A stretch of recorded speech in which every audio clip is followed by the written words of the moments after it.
Salut les mythologues. Dernièrement, nous avions parlé d'une déesse égyptienne assez peu connue, en la personne d'Eket. Et je me suis dit, autant continuer en fait. Alors aujourd'hui, on va parler d'Anouket.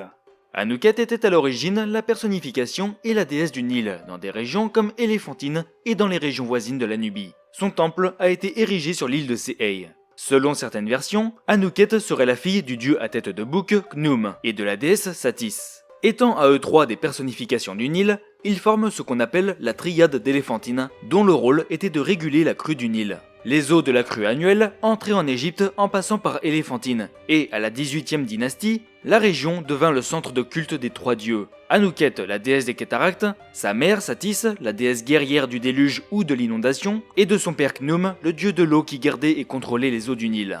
Et ces trois dieux étaient les protecteurs du Nil. Éléphantine était la capitale de l'État, et pendant de nombreuses années, elle a été le bastion militaire de l'ancien empire égyptien, ainsi qu'un centre de commerce et d'échange avec les Nubiens. Le lien commercial avec la Nubie explique probablement le nom Éléphantine, car le commerce de l'ivoire était très actif sur l'île.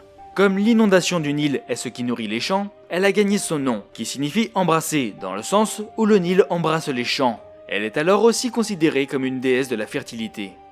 Chez les Grecs, où elle se fait appeler Anoukis, elle est associée à Hestia, du fait qu'elle resta vierge, mais pas que.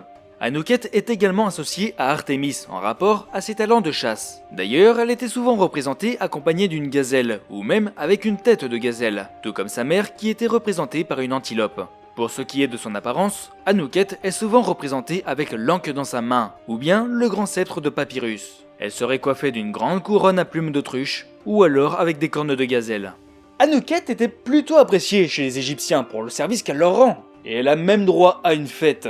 Lorsque le Nil commençait sa crue annuelle, les gens jetaient des pièces de monnaie, de l'or, des bijoux et des cadeaux précieux dans le fleuve, et en rendant à la déesse les bénéfices tirés de la richesse apportée par sa fertilité pour la récolte de cultures vivrières comme le blé et l'orge, et de cultures industrielles comme le lin et le papyrus. Les célébrations pendant le festival d'Anouket ont inclus une magnifique procession fluviale, dans laquelle les autres membres de la triade d'Éléphantine, Khnum et Satis, ont également été honorés. Les statues des dieux étaient retirées du temple et placées sur des barques de cérémonie dorées, équipées de longues perches qui étaient portées sur les épaules de leurs prêtres jusqu'aux plus grandes barques fluviales.